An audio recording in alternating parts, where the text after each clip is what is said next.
The rain hammered against the windows of Murphy's diner like angry fists demanding entry.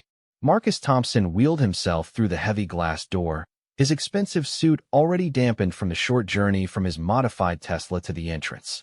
The small bell above the door chimed weakly, almost apologetically, as he maneuvered his wheelchair past the narrow threshold. Marcus had been coming to this diner for 3 years now, ever since the accident that changed everything. The doctors said he would never walk again after that drunk driver slammed into his car on Highway 95. What they didn't know was that Marcus Thompson was worth more money than most small countries had in their treasuries. At 35, he had built a tech empire that revolutionized how people communicated across the globe. His company, Thompson Digital Solutions, employed over 50,000 people worldwide.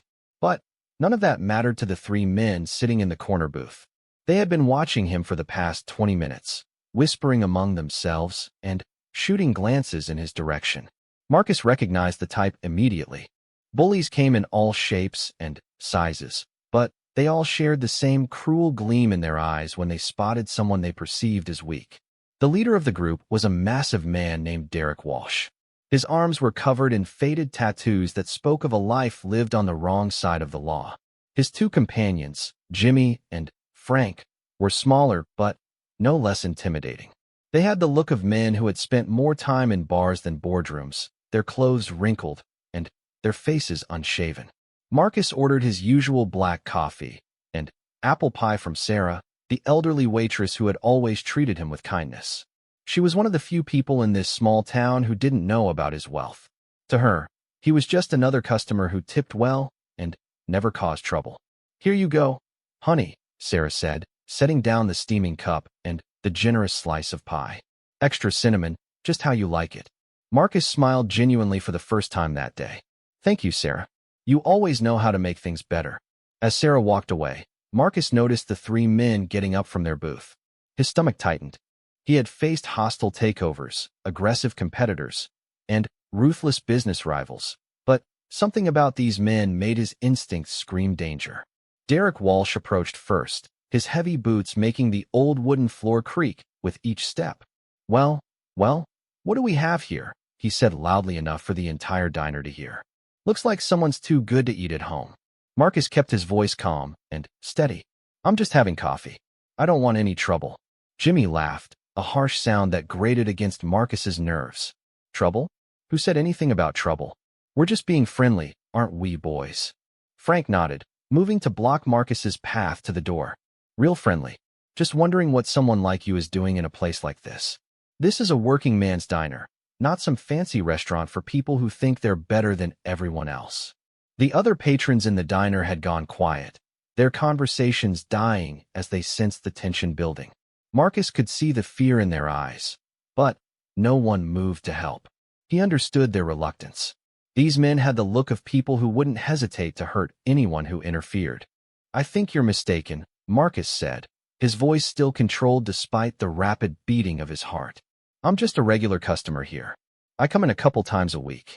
Derek leaned down, bringing his face uncomfortably close to Marcus's. His breath smelled of stale beer and cigarettes. "Regular customer?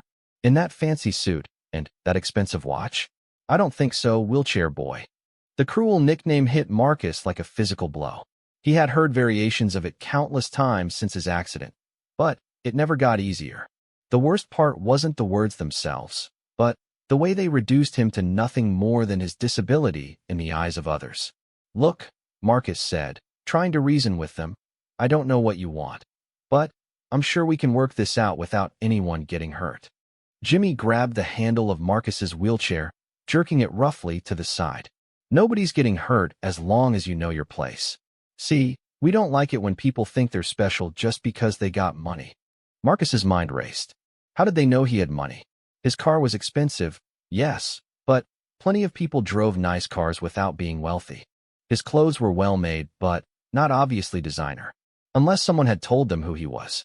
"I think you have me confused with someone else," Marcus said.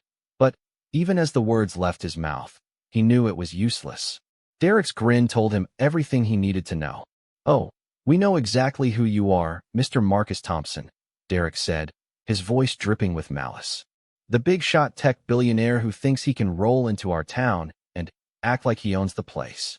The truth hit Marcus like a sledgehammer.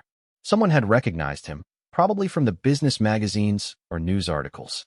His face had been on enough covers over the years. In his own world of boardrooms and corporate towers, being recognized was normal. But here, in this small working-class town, it made him a target. Frank kicked one of the wheels of Marcus's chair, causing it to spin slightly. Must be nice, having all that money while good people can't even find decent jobs. My brother lost his factory job last month. 20 years of loyal service, and they shipped his job overseas to save a few bucks. I'm sorry about your brother, Marcus said, and he meant it. But I had nothing to do with that. My company actually creates jobs here in America. Derek laughed bitterly. Save it for someone who cares. All you rich boys are the same. You step on working people to get where you are. Then, act all innocent when someone calls you on it. The situation was spiraling out of control, and Marcus knew he needed to de-escalate it quickly. In his business dealings, he had learned that most conflicts could be resolved through communication and finding common ground. But these men weren't interested in common ground. They wanted a target for their anger and frustration, and his disability made him perfect for their purposes. What do you want? Marcus asked directly. Sometimes the straightforward approach worked better than trying to reason with unreasonable people. Jimmy grinned, showing yellowed teeth. Now you're talking sense. See, we figure a man with your kind of money can afford to help out some folks who are struggling. Call it a donation to the community. Marcus understood. This was extortion, pure and simple. They were using his disability and his isolation in the diner to shake him down for money. In the corporate world, he would have had lawyers and security teams to deal with this kind of threat. Here, he was completely alone. I don't carry much cash, Marcus said truthfully. He rarely needed cash in his normal life, conducting most of his business through electronic transactions and credit cards. Frank reached into Marcus's jacket pocket without permission, pulling out his wallet. Marcus tensed, ready to defend himself despite his disadvantage. But Derek's hand on his shoulder warned him against trying anything. Let's see what we got here, Frank said, rifling through the wallet. Credit cards, driver's license, and $53 in cash. That's it. Derek's face darkened with anger. $53? You think this is a joke? You probably spend more than that on lunch. Marcus realized his mistake too late. By not having much cash, he had only made them angrier. Men like this expected wealthy people to carry large amounts of money, and his lack of cash looked like an insult to them. I can go to an ATM, Marcus offered, hoping to buy himself some time and get out of the diner safely. Jimmy shook his head. Nah, I think you're missing the point here. This isn't about money anymore. This is about respect. And you've been disrespecting us since you rolled through that door. The words sent a chill down Marcus's spine. When criminals stopped caring about money and started talking about respect, violence usually followed. He had read enough police reports and court cases to know how these situations typically ended. Sarah appeared at their table, her face pale but determined. Is everything all right over here? She asked, her voice trembling slightly. Derek turned to her with a smile that didn't reach his eyes. Everything's fine, Grandma. Just having a friendly conversation with our rich friend here. Nothing for you to worry about. Maybe you boys should finish your meals and head home, Sarah suggested, trying to defuse the situation. It's getting late, and the weather's getting worse. Frank stood up, towering over the elderly waitress. Maybe you should mind your own business, and let us handle ours. Unless you want to become part of the problem. Sarah stepped back, frightened by the obvious threat. Marcus felt a surge of protective anger. These men could target him all they wanted, but threatening an innocent elderly woman was crossing a line he couldn't tolerate. Leave her alone, Marcus said firmly. Your issue is with me, not with her. Derek laughed. Look at that, boys. The crippled billionaire thinks he's going to protect the old lady. That's real touching. The word crippled hit Marcus harder than any physical blow could have. It wasn't just the cruelty of the term, but the way Derek wielded it like a weapon, designed to strip away Marcus's dignity and humanity. In that moment, Marcus understood that these men didn't just want his money. They wanted to humiliate him, to make him feel as powerless as they felt in their own lives. The diner had gone completely silent now. The The other customers sat frozen in their seats, afraid to move or speak. The only sound was the continued drumming of rain against the windows and the soft hum of the fluorescent lights overhead. Marcus made a decision that would change everything. Instead of continuing to try to appease these men, he looked Derek straight in the eye and spoke with the same authority he used in boardrooms when billion-dollar deals hung in the balance. "I've heard enough," he said, his voice cutting through the tension like a blade. "You want to rob me because you think I'm an easy target. You think my disability makes me weak. You're wrong on both counts." Derek's expression shifted from amusement to something darker. "Is that so? And what exactly are you going to do about it, wheelchair boy?" Marcus smiled, and for the first time since this confrontation began, he felt in control. "I'm going to give you a choice. You can walk out of here right now, and we'll forget this ever happened. Or you can continue with this foolishness and discover just how much trouble you've gotten yourselves into." Jimmy laughed nervously. What's he talking about? He's bluffing. But Derek wasn't laughing anymore.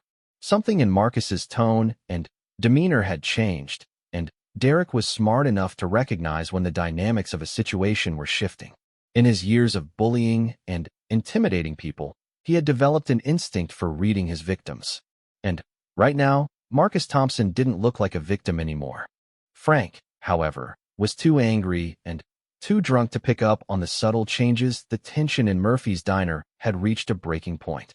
Frank tried to pull his wrist free from Marcus's grip, but the billionaire's years of physical therapy had given him strength that surprised everyone in the room. Derek took a step forward, his face red with anger and embarrassment. "Let him go, or you're going to regret it," Derek threatened, clenching his fists. Marcus released Frank's wrist, but maintained his steady gaze. "I told you to walk away. This is your last chance." Jimmy laughed nervously, trying to break the tension. "Come on, guys. Maybe we should just take what we got and leave. This is getting weird." But Derek's pride had been wounded in front of his friends, and men like Derek couldn't let that slide. In his world, backing down from a disabled man would be a humiliation he could never live down. "Nobody tells Derek Walsh what to do," he snarled, reaching for Marcus's expensive watch. "Especially not some rich boy who thinks his money makes him untouchable." As Derek's hand moved toward his wrist, Marcus made a lightning-fast decision that would change everything. He grabbed Derek's wrist with both hands and twisted it in a way that sent the larger man crashing into the adjacent table. Plates shattered, and coffee splashed everywhere. The other customers gasped and scrambled away from their tables. Sarah dropped her coffee pot, and it exploded on the floor in a shower of ceramic and hot liquid. The sound echoed through the diner like a gunshot. Derek scrambled to his feet, his face twisted with rage and disbelief. A disabled man in a wheelchair had just humiliated him in front of everyone. The social order he understood had been turned upside down. "You're going to pay for that," Derek roared, charging toward Marcus with his fists raised. What happened next defied everyone's expectations. Marcus spun his wheelchair with practiced ease, using Derek's momentum against him. As the bigger man stumbled past, Marcus grabbed a heavy ceramic mug from the table and brought it down on Derek's shoulder.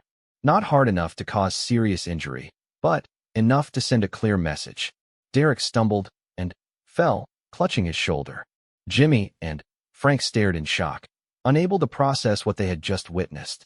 In their experience, disabled people were victims, not fighters. The idea that someone in a wheelchair could defend himself had never occurred to them. "How did you do that?" Frank stammered, backing away from Marcus's wheelchair. Marcus straightened his tie calmly, as if nothing unusual had happened. 20 years of martial arts training before my accident. 5 years of adapted combat training afterward. Did you really think being in a wheelchair would make me helpless? The revelation hit the three bullies like a physical blow. They had assumed that Marcus's disability made him vulnerable, but they had gravely miscalculated. Wheelchair or no wheelchair, Marcus Thompson was not a victim. Derek struggled to his feet, holding his injured shoulder. His face was pale with pain and humiliation. "This isn't over," he muttered, but the fight had gone out of him. Being beaten by someone he considered inferior had shaken his confidence to its core. "Yes, it is," Marcus said with quiet authority. "And here's what's going to happen next. You three are going to leave this diner right now. You're going to apologize to Sarah for disrupting her workplace. And you're never going to bother me or anyone else in this town again. Jimmy looked around nervously. The other customers were starting to pull out their phones, probably to call the police. The last thing he wanted was to get arrested for assault, especially when they were the ones who had ended up on the losing side of the fight. Come on, guys, Jimmy urged his friends. Let's just get out of here before this gets worse. But Derek wasn't ready to surrender completely. His entire sense of identity was built around being the tough guy who intimidated others. Backing down from a disabled man would destroy the reputation he had spent years building. I'm not afraid of some cripple in a chair, Derek declared, though his voice lacked the confidence it had carried earlier. Money can't buy you everything, rich boy. Marcus sighed, recognizing the stubborn pride that was driving Derek's refusal to accept defeat. He had dealt with similar personality types in the business world. Some people would rather destroy themselves than admit they were wrong. You're right, Marcus said unexpectedly. Money can't buy everything. But it can buy security cameras, private investigators, and very good lawyers. It can also buy influence with local officials and business leaders. Are you sure you want to find out what else it can buy? The implicit threat hung in the air like smoke from a fire. Derek was street smart enough to understand what Marcus was really saying. A man with billions of dollars could make life very difficult for 3 small-time bullies if he chose to do so. Frank tugged on Derek's arm. Come on, man. This guy's connected. We don't want to mess with that kind of trouble. For a moment, Derek wavered. His pride warred with his survival instincts. But before he could make a decision, the situation took an unexpected turn. The front door of the diner opened, and an elderly black woman entered, shaking the rain from her worn coat. She was small and thin, probably in her 70s, with gray hair pulled back in a simple bun. Her clothes were clean but obviously well used, the uniform of someone who worked hard for every dollar she earned. The woman's entrance changed the entire atmosphere in the diner. There was something about her presence that commanded respect, though she hadn't said a word. She moved with the quiet dignity of someone who had faced hardship and survived it with her humanity intact. Sarah hurried over to greet the newcomer, clearly relieved to have something normal to focus on after the confrontation. Evening, Mrs. Johnson. Your usual booth is open. Mrs. Johnson nodded politely, but her eyes were already taking in the scene. She saw the broken dishes, the spilled coffee, and the 3 men standing over a man in a wheelchair. Her expression didn't change, but something shifted in her posture. Thank you, Sarah, Mrs. Johnson said in a voice that carried the authority of someone who had raised children and managed households. But I think I'll sit over here for now. She moved toward Marcus's table with deliberate steps, her presence somehow making the 3 bullies seem smaller and less intimidating. Derek, Jimmy, and Frank looked at each other uncertainly.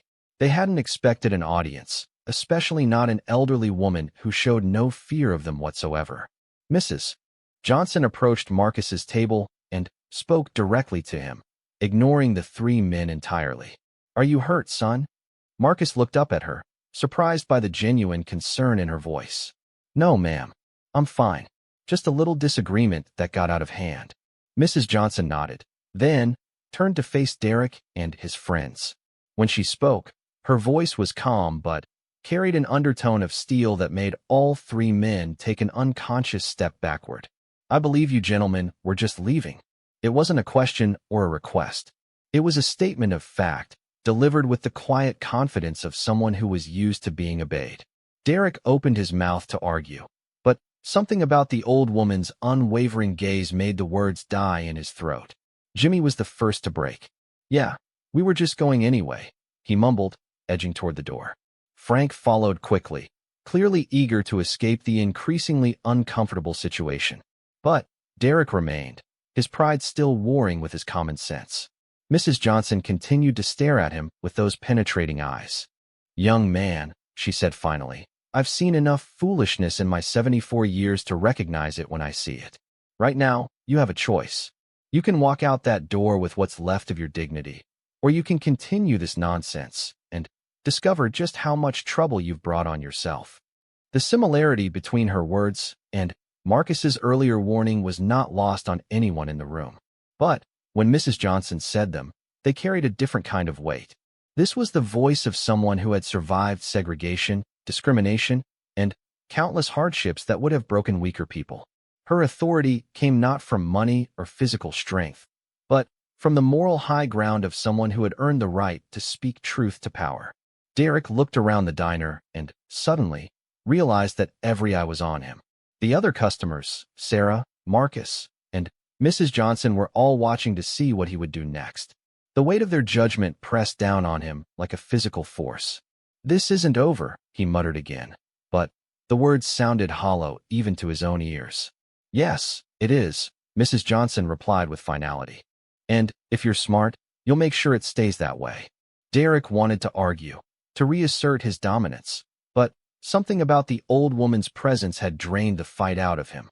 He looked at Marcus one more time, then turned and walked toward the door without another word. Jimmy and Frank followed, relieved to finally escape the diner. As the three men disappeared into the rainy night, the tension in the diner began to dissipate. Sarah started cleaning up the broken dishes, muttering about troublemakers and their lack of respect. The other customers gradually returned to their conversations, though they kept glancing at Marcus with newfound respect. Mrs. Johnson settled into the booth across from Marcus, moving with the careful precision of someone whose joints protested every movement. "Now then," she said, "why don't you tell me what that was really about?" Marcus studied her face, trying to understand what had just happened. This elderly woman had accomplished with a few words what his money and martial arts training had barely managed. She had defused a dangerous situation through sheer force of personality. "They recognized me from the news," Marcus explained. "Thought they could shake down a wealthy businessman who couldn't fight back." Mrs. Johnson nodded slowly. "And they learned otherwise, I see. Though I suspect there's more to this story than simple robbery." Marcus was surprised by her perceptiveness. "What makes you say that?" "Young man, I've been cleaning houses and taking care of other people's families for 55 years. You learned to read people in that time. Those boys weren't just after your money. They were angry about something deeper. Angry at the world, maybe, or at their own failures. You just happened to be a convenient target." Marcus leaned back in his wheelchair, impressed despite himself. This woman had summed up the situation more accurately in 2 minutes than he had managed in the entire confrontation. "You're very observant, Mrs. Johnson." She smiled for the first time since entering the diner. "Mary, call me Mary. And you're Marcus Thompson, aren't you? I've seen your picture in the newspaper." Marcus tensed slightly, wondering if this was going to lead to another unpleasant encounter. But Mary's expression remained kind and interested, without any trace of judgment or hostility. "Yes, I am. I hope that's not going to be a problem."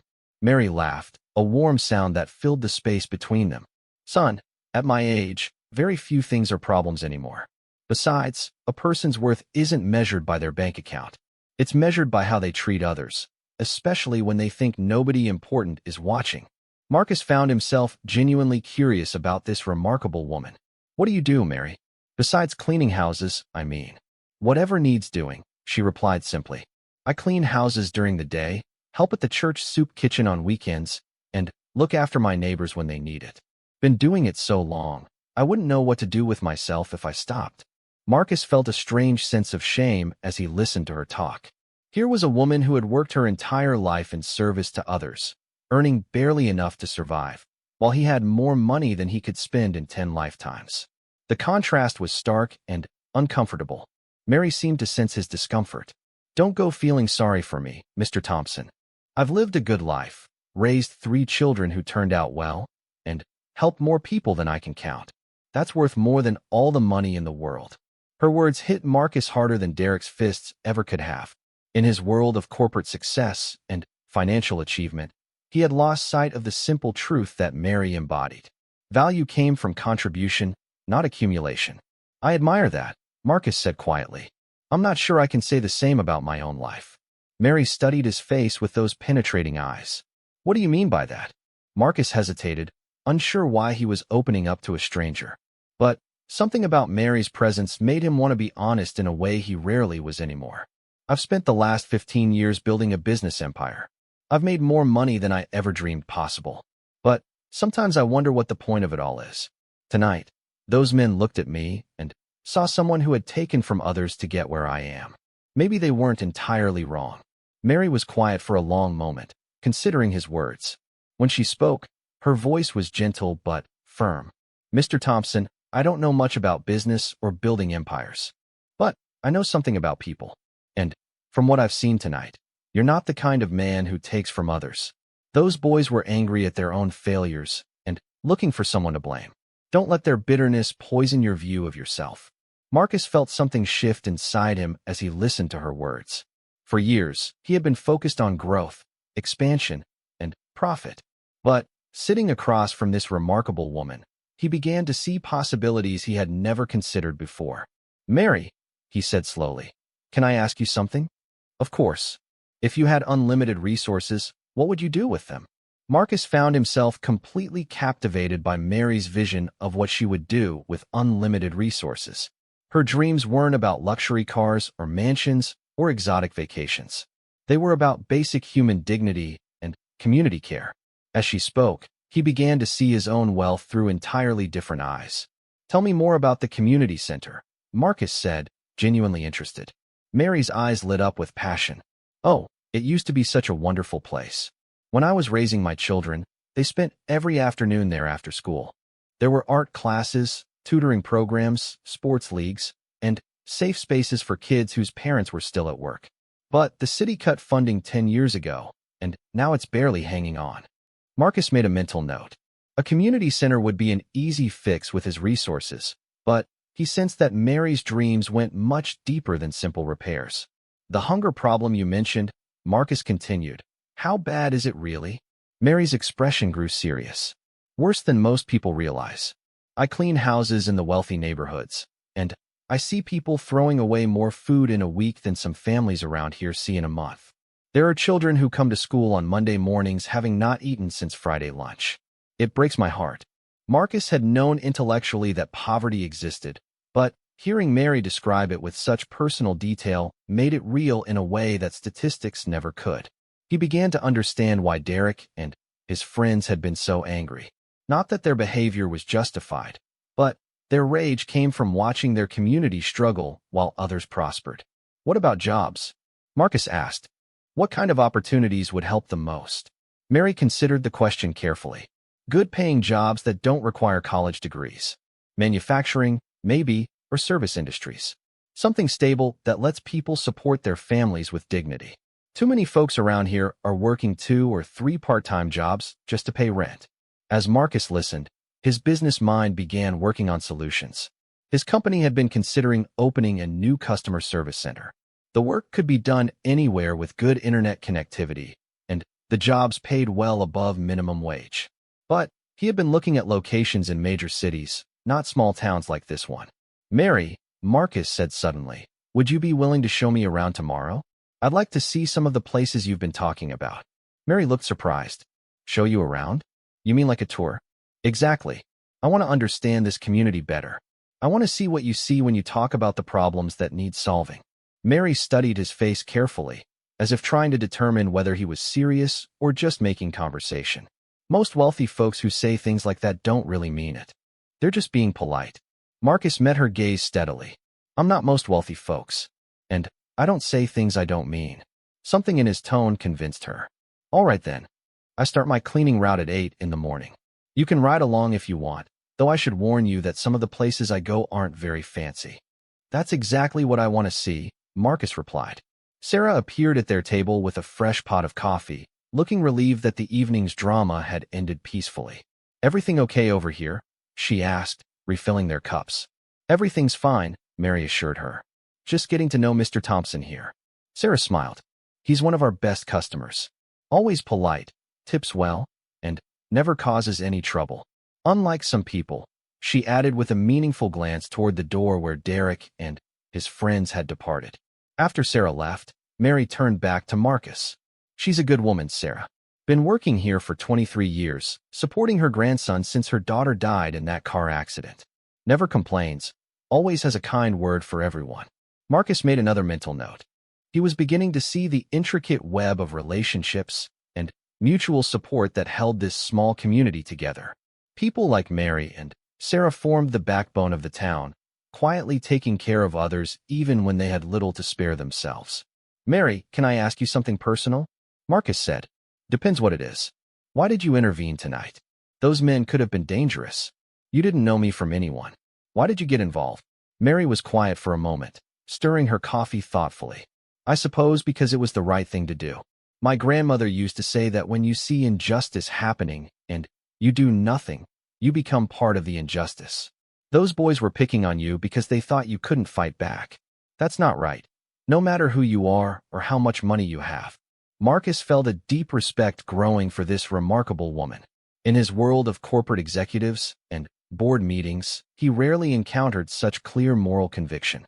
Most of the people he dealt with made decisions based on profit margins and market advantages, not on simple questions of right and wrong. "Your grandmother sounds like she was a wise woman."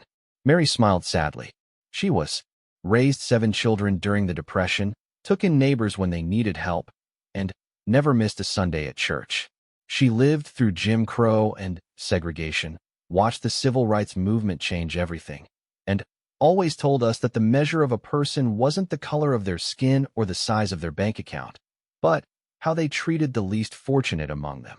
Marcus was struck by the similarity between Mary's grandmother's philosophy and the values his own parents had tried to instill in him.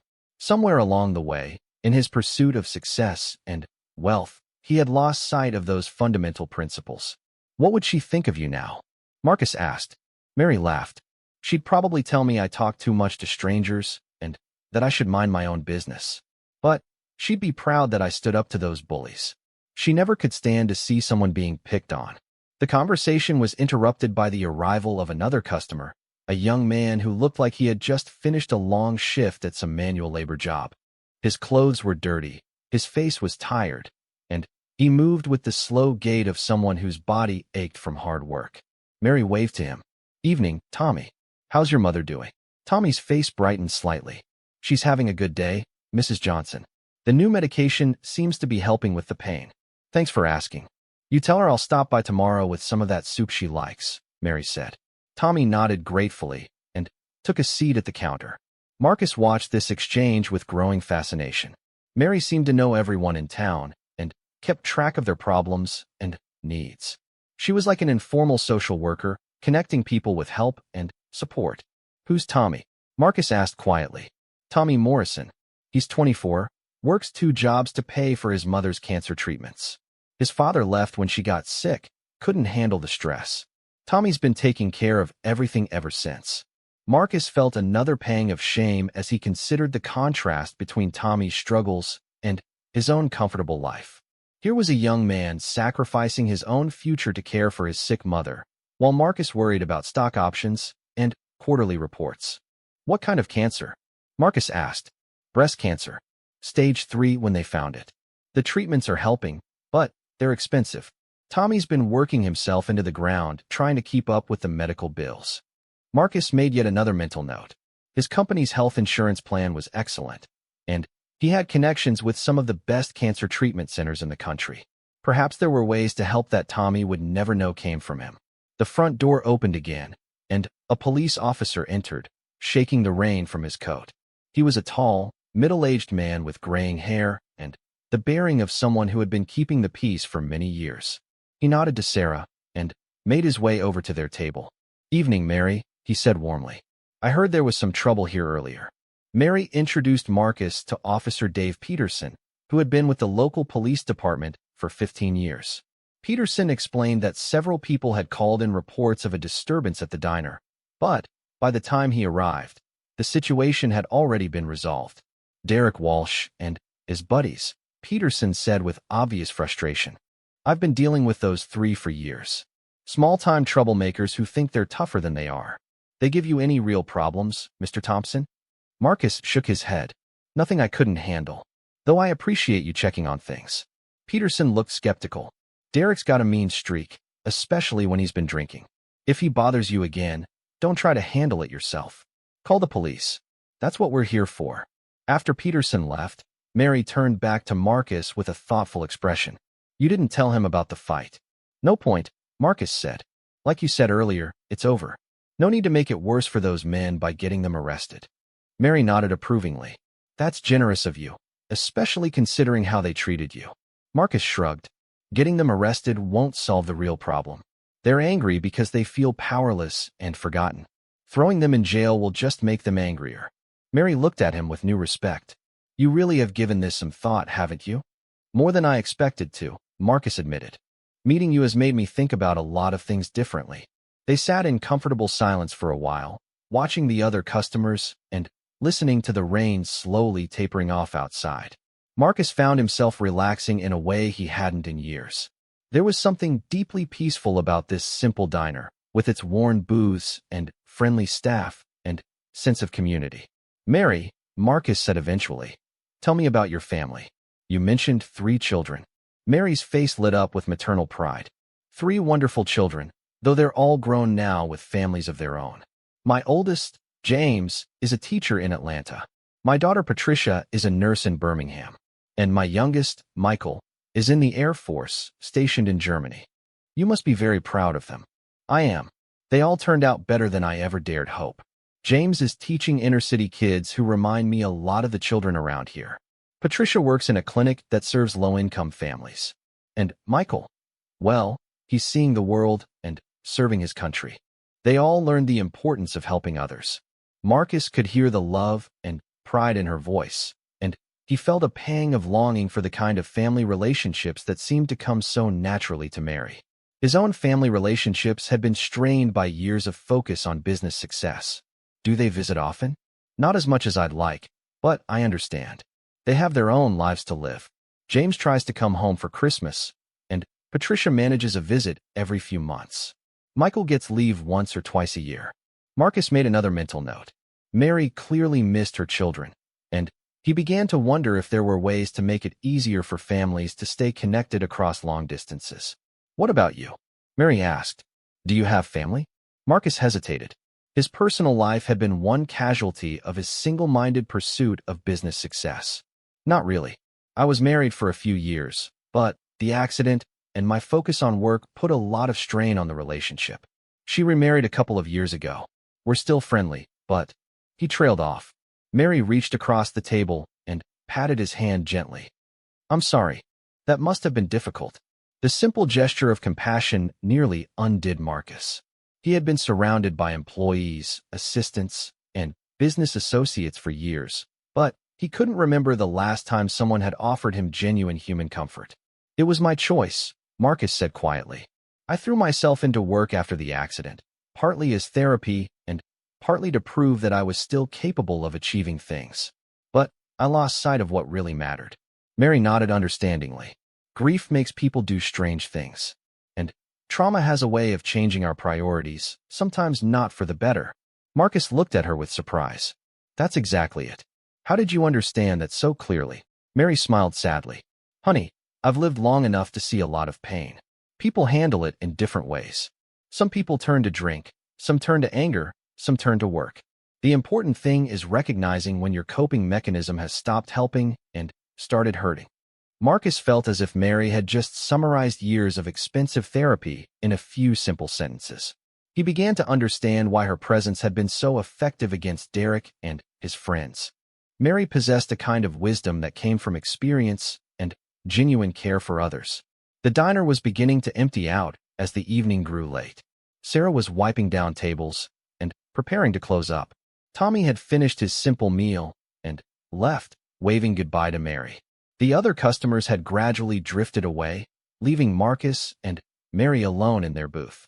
I should probably let you get home, Marcus said reluctantly. He found himself not wanting this conversation to end. Mary checked her watch. I suppose you're right. Morning comes early when you're in the cleaning business. Marcus signaled for the check, but Mary reached for her purse. Oh no, Marcus said quickly. Please, let me get this. It's the least I can do after the evening you've had.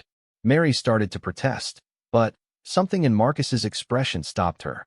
All right, but only if you're sure. Marcus left a generous tip for Sarah, enough to make up for the trouble the evening had caused. As they prepared to leave, Mary gathered her worn coat and headed for the door. My car's just outside, Marcus said. Can I give you a ride home? Mary looked at his modified Tesla with interest. That's very kind, but I only live a few blocks away. I usually walk. In the rain? Please, I insist. Mary accepted gracefully, and Marcus helped her into the passenger seat. As he programmed the GPS with her address, he noticed that she lived in one of the older, less affluent neighborhoods he had driven through earlier. The ride to Mary's house was short, but it gave Marcus another perspective on the community. Even in the rain and darkness, he could see that this was a neighborhood that had seen better days. The houses were small and old, though most were well-maintained despite their age. When they arrived at Mary's modest home, Marcus got out to walk her to the door. The house was tiny but neat, with a small garden that probably bloomed beautifully in spring. "Thank you for the ride," Mary said, "and for dinner. But, more than that, thank you for listening to an old woman's dreams about fixing the world." Marcus smiled. "Thank you for sharing them. And for what you did tonight. I won't forget it." As Mary unlocked her front door, she turned back to him. "I meant what I said about tomorrow. 8 o'clock, if you're still interested in seeing how the other half lives." "I'll be there," Marcus promised. Marcus woke the next morning with a sense of anticipation he hadn't felt in years. For the first time since his accident, he was looking forward to something that had nothing to do with business meetings or profit projections. He was going to see his community through Mary's eyes, and he suspected the experience would change him in ways he couldn't yet imagine. He arrived at Mary's house at exactly 8 o'clock, finding her waiting on the front porch with a worn canvas bag slung over her shoulder. She wore the same practical clothes as the night before, but Marcus could see that they were clean and carefully maintained despite their age. "Good morning," Mary said, climbing into the passenger seat.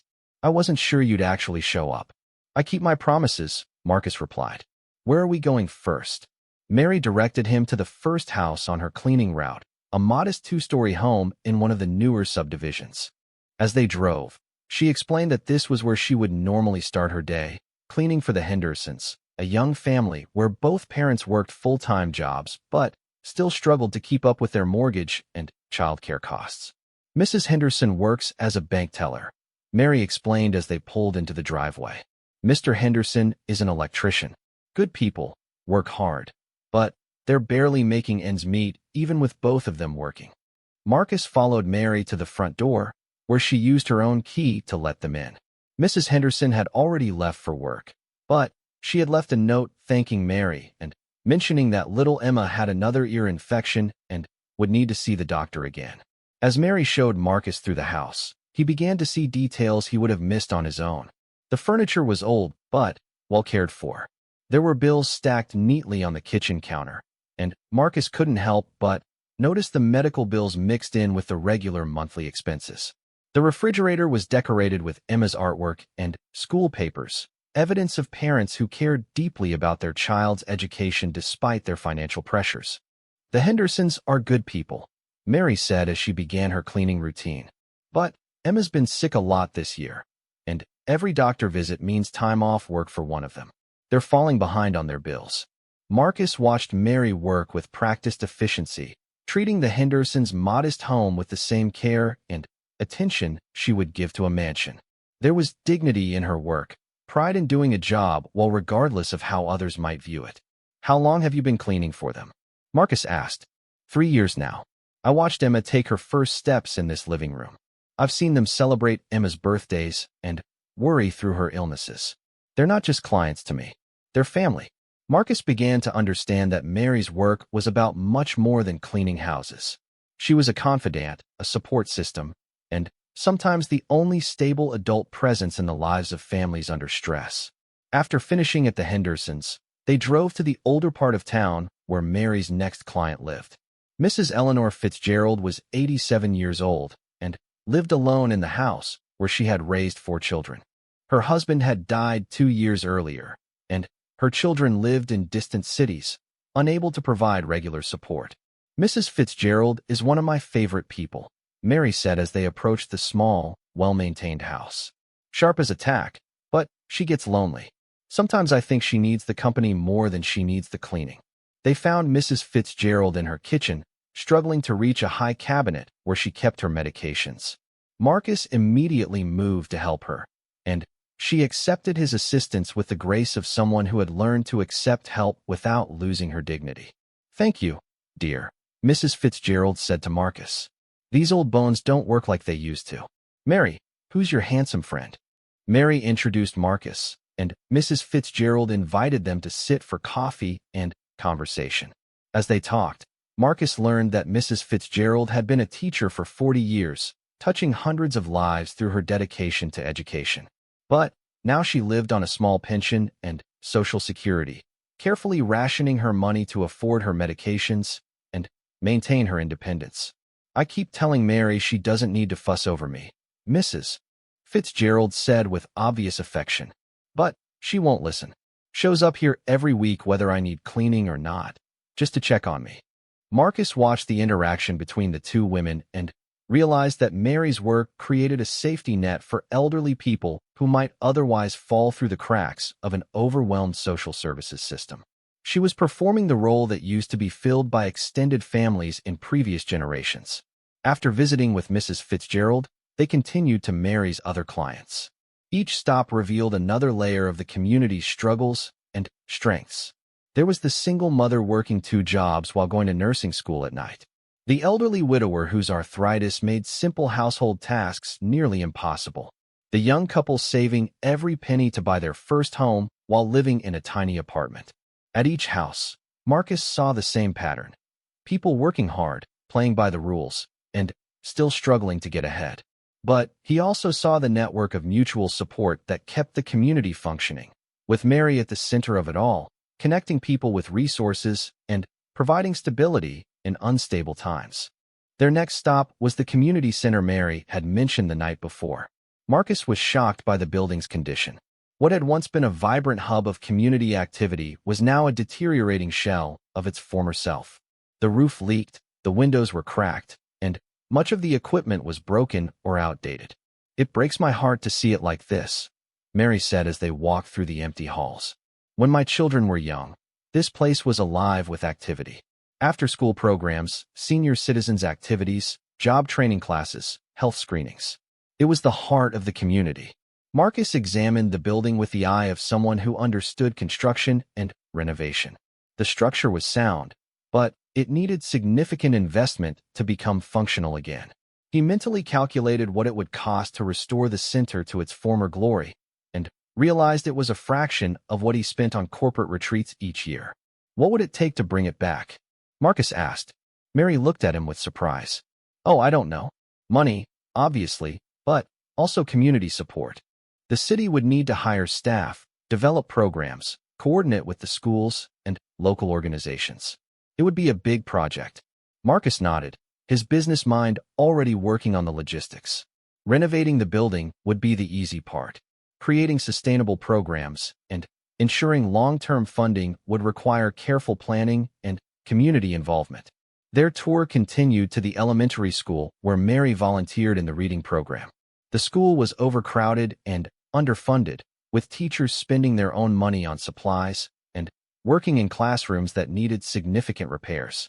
Marcus met Principal Rodriguez, a dedicated educator who was trying to provide quality education despite limited resources.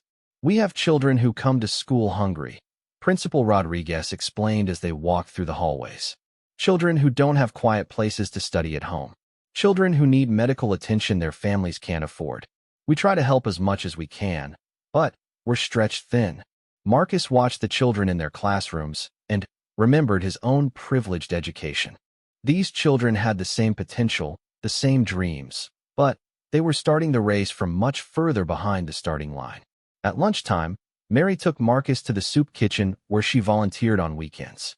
It was located in the basement of an old church and run entirely by volunteers. The kitchen served anyone who needed a meal, no questions asked, but the demand was overwhelming. "We serve about 200 meals every Saturday," explained Reverend Williams, the church pastor who coordinated the program. "But we're always running short of supplies and volunteers. And that's just 1 day a week. People need food every day." Marcus helped serve meals and was struck by the diversity of people who came for help. There were elderly people on fixed incomes, families with young children, veterans struggling with disabilities, and working people whose jobs didn't pay enough to cover both rent and food. As the afternoon progressed, Marcus began to see the full scope of the challenges facing the community. But he also saw the incredible dedication of people like Mary, who worked tirelessly to help others despite having limited resources themselves. Their final stop was the small apartment where Tommy Morrison lived with his mother. Mary had mentioned bringing soup to Tommy's mother, and Marcus was curious to meet the young man who was working 2 jobs to pay for cancer treatments. Mrs. Morrison was a thin, pale woman who clearly was fighting a difficult battle with her illness. But her spirit was strong, and she greeted Mary with obvious affection and gratitude. "Mary, you didn't need to come by today," Mrs. Morrison said weakly. "You do too much for us already." "Nonsense," Mary replied briskly, unpacking homemade soup and fresh bread. "You just focus on getting better. That's your only job right now." Marcus met Tommy when he returned from his morning shift at the warehouse. The young man was exhausted but refused to complain about his situation. He spoke lovingly of his mother and expressed gratitude for all the help the community had provided during her illness. "People like Mrs. Johnson make all the difference," Tommy said. "Without neighbors like her, I don't know how we would have managed. She's like a guardian angel." As they prepared to leave, Marcus had an opportunity to speak privately with Tommy about his mother's treatment. He learned that the medical bills were overwhelming despite insurance coverage, and that Tommy was considering dropping out of the community college where he had been studying computer programming. "I want to finish school," Tommy said quietly. "But Mom comes first. She sacrificed everything for me when I was growing up. Now it's my turn to take care of her." Marcus was moved by Tommy's maturity and dedication. Here was a young man who could have a bright future in technology, but he was willing to sacrifice his education to care for his sick mother. The waste of human potential was heartbreaking. On the drive back to Mary's house, they rode in thoughtful silence for several minutes. Marcus was processing everything he had seen, trying to understand how he had lived in this community for 3 years without really seeing the struggles that surrounded him. "Thank you," Marcus said finally, "for showing me all of this. I had no idea." Mary looked at him carefully. "Most wealthy people don't. Not because they don't care, but because they live in a different world. You can drive through these neighborhoods and never really see what's happening inside the houses." Marcus pulled into Mary's driveway but made no move to get out of the car. He had something important to say, but he wanted to choose his words carefully. "Mary," he began, "I want to help. I want to do something meaningful with the resources I have. But I don't want to just throw money at problems without understanding them. I want to do this right." Mary studied his face, searching for sincerity. "What exactly are you thinking?" Marcus took a deep breath. "I'm thinking about everything you showed me today. The community center, the school, the soup kitchen, families like the Hendersons, and Tommy's situation. I'm thinking about creating something that addresses multiple problems at once, something sustainable that empowers the community instead of just providing charity." Mary's eyes lit up with interest. "Go on. What if we could restore the community center and turn it into a comprehensive resource hub? Job training programs, childcare services, after-school tutoring, health clinics, senior services, food assistance. Everything coordinated under one roof, staffed partly by professionals and partly by community volunteers." Mary was quiet for a long moment, considering the possibilities. "That's a big dream, Mr. Thompson. It would require a lot of money and even more coordination." Marcus smiled. "I have the money. What I need is someone who understands this community, someone people trust, someone who can help me make sure we do this right. I need a partner." Mary looked at him with surprise. "What are you saying?" "I'm saying I want you to help me change this community. Not as my employee, but as my partner. You know what needs to be done and how to do it. I have the resources to make it happen. Together, we could create something amazing." 6 months after that transformative day, Marcus stood in the renovated community center, watching as children streamed through the doors after school. The building that had once been a crumbling shell was now a vibrant hub of activity.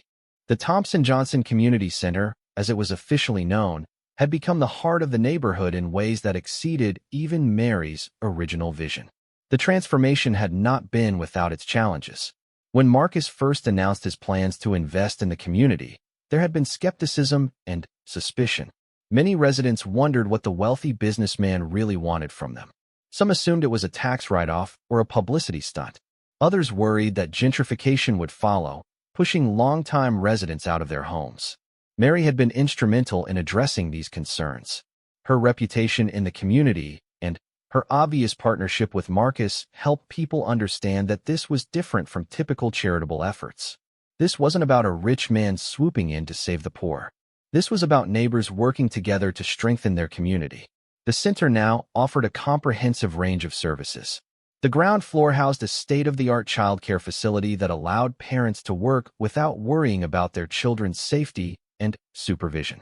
The second floor contained classrooms where adults could take job training courses in computer skills, healthcare support, and small business development. The basement had been converted into a food bank and community kitchen that served meals throughout the week, not just on weekends. But perhaps the most innovative aspect of the center was its employment program. Marcus had worked with his corporate team to establish a satellite customer service center within the building, providing 30 good-paying jobs for local residents.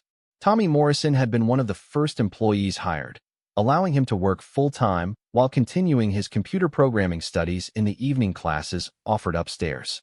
"Mrs. Johnson, look what I made," called out 8-year-old Emma Henderson, running up to Mary with a colorful drawing.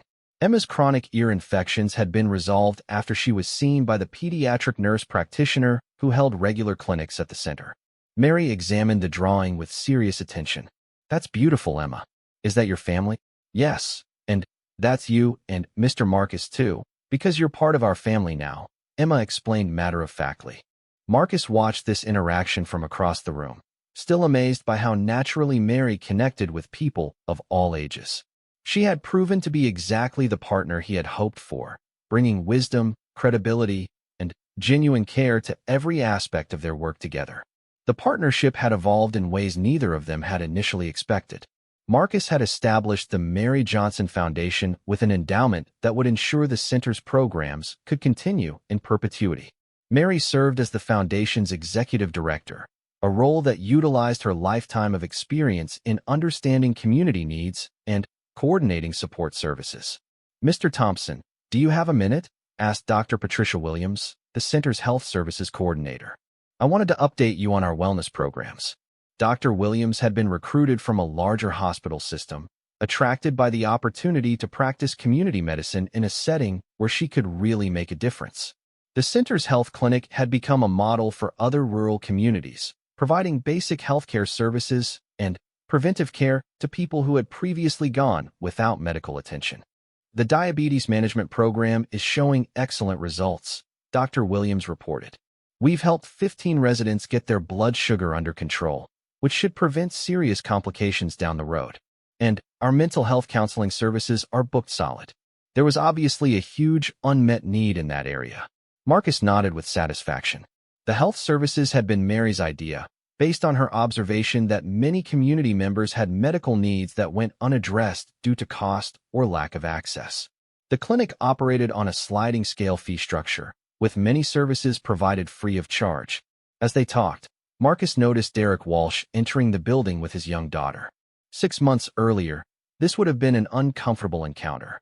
But Derek was a different man now. The job training program at the center had helped him develop skills in heating and air conditioning repair, and he was now working steady hours for a local HVAC company. "Evening, Mr. Thompson," Derek said, nodding respectfully. "I wanted to thank you again for giving me a chance when nobody else would." Marcus had been initially reluctant when Mary suggested offering Derek a spot in the job training program. But Mary had insisted that redemption was possible for anyone willing to work for it. She had been right. Derek's anger had stemmed from frustration and a sense of powerlessness, feelings that dissipated when he found stable employment and self-respect. "How's the new job working out?" Marcus asked. "Real good. Mr. Patterson says I'm a natural at the technical stuff. And having steady work, it changes everything. I can provide for my daughter properly now, and I don't wake up angry every morning." Derek's daughter, a shy 6-year-old named Lucy, had begun attending the after-school program at the center. She was thriving in the structured environment, getting help with her homework and participating in activities that her father couldn't have afforded otherwise. "Lucy, show Mr. Thompson what you learned in computer class," Derek encouraged. Lucy proudly demonstrated her typing skills on one of the children's computers, pecking out her name and age with careful concentration. Marcus was amazed to see how naturally she took to technology, and he made a mental note to ensure the center's computer education programs continued to expand. As Derek and Lucy headed to the children's area, Marcus felt a deep sense of satisfaction. This was what he had been missing in his corporate success, the ability to see direct, positive impact on individual lives. Every quarterly report that showed increased profits paled in comparison to watching a father regain his dignity and a child discover her potential. Quite a change from 6 months ago, Mary observed, appearing at his elbow. I was just thinking the same thing, Marcus replied. When I first met Derek, I saw him as a problem to be solved. Now I see him as a person who was drowning and needed someone to throw him a life preserver. Mary smiled. That's the difference between charity and community development. Charity treats symptoms. Community development addresses causes. Their conversation was interrupted by Tommy Morrison, who had just finished his shift at the customer service center. He looked tired but happy, a far cry from the overwhelmed young man Marcus had met 6 months earlier. How's your mother doing?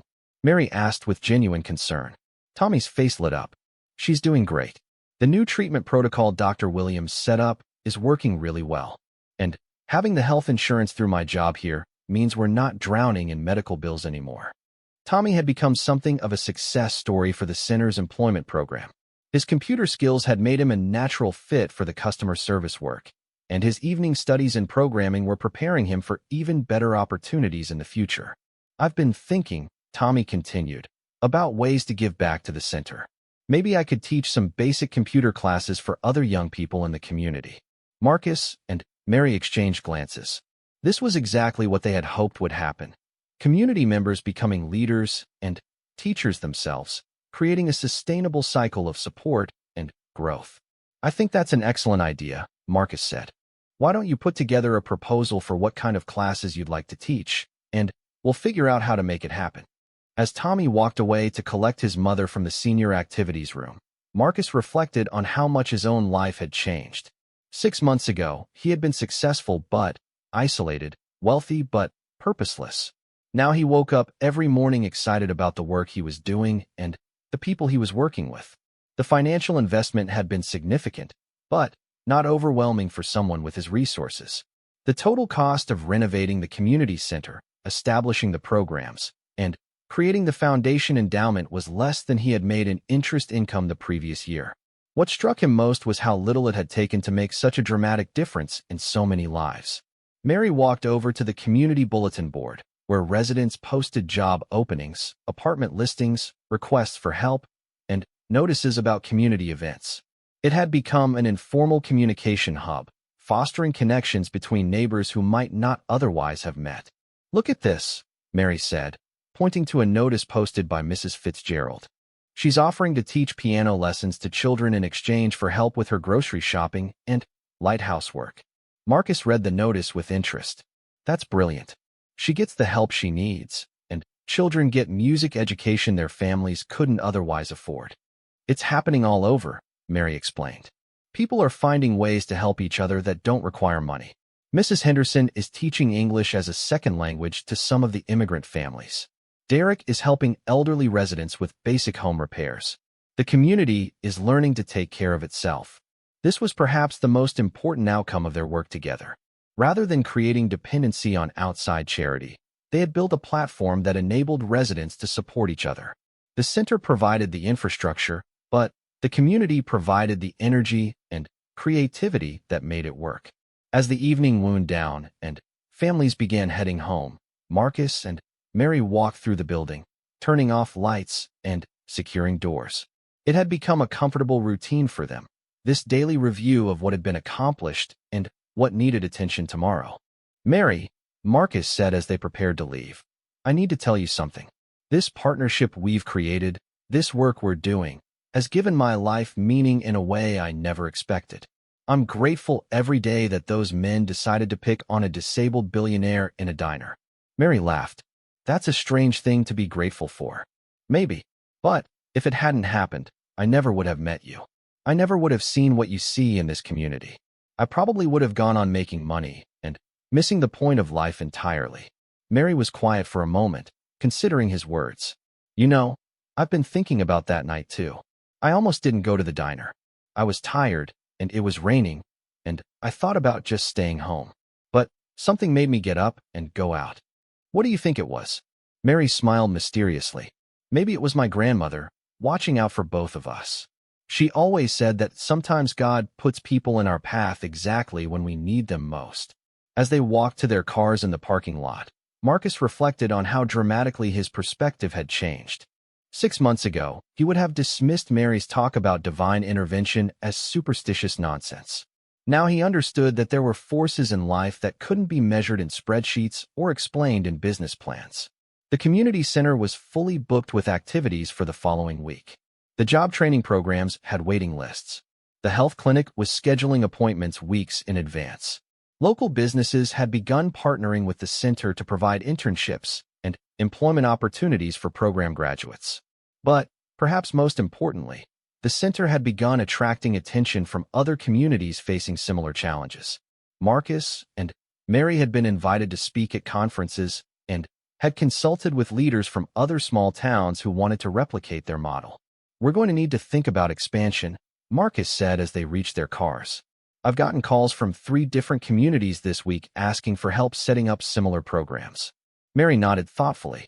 It's exciting, but we need to be careful. Each community is different. What works here might not work somewhere else. Marcus appreciated Mary's wisdom and caution. Success had a way of making people overconfident, and he had learned from experience that sustainable growth required careful planning and attention to local conditions.